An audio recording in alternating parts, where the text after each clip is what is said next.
If you like parkour, the Mirror's Edge on the PlayStation 3 might be the one for you. But is this game any good? Let's have a little look. In this game you play as Faith Connors, a courier who free runs, using parkour to deliver private documents. You need to evade multiple enemies while scaling walls and jumping off buildings. It's set as a first person view in a world that doesn't have a huge colour palette, and this is to make it more obvious where to go.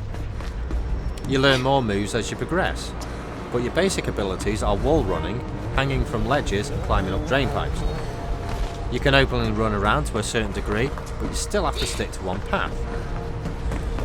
But is this game any good? I bought this when it came out and I really enjoyed it. That's until it got far too complicated. I got to chapter 5 and I couldn't go any further. I had no idea where I was going or how to get past enemies. Going back to it today, 16 years later, I found it extremely difficult to get back into. And trying to make it across gaps between buildings was somewhat frustrating as I kept jumping short.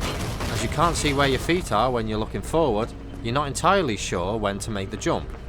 I'd either jump too early or just run off the edge. Running around feels fine if you know where you're going. You can focus on where you need to be, but it's not always obvious how you get there. But this doesn't make it a bad game. I tried to continue where I left off, and tried a few early stages without going through the tutorial again, which was my downfall, and ignorance doesn't pay off here. If you start afresh, you'll go through the moves step by step and memorise them as you go along.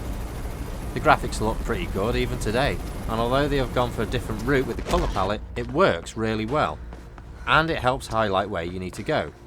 The red really stands out against the white tones, so there's never really much trouble finding the correct route. And who cares if you fall off buildings and die a tragic death? You just start off at the last checkpoint and try again. A second game was released on the PS4 and Xbox One called Mirror's Edge Catalyst. I've no idea what it's like, but I do know it's cheap to buy, just like the first game. And if it improves on the game by 50%, then I'm sure it's worth playing. And I'll probably end up buying it to find out. This isn't really a bad game. I mean, for those who have played it before, you probably wouldn't want to play it again. For those who haven't played it, you can pick this up relatively cheap. And it's no big loss if you don't really like it. Thanks for watching. If for some strange reason you like my videos, please consider subscribing so I don't feel so unpopular. Do you know what I mean?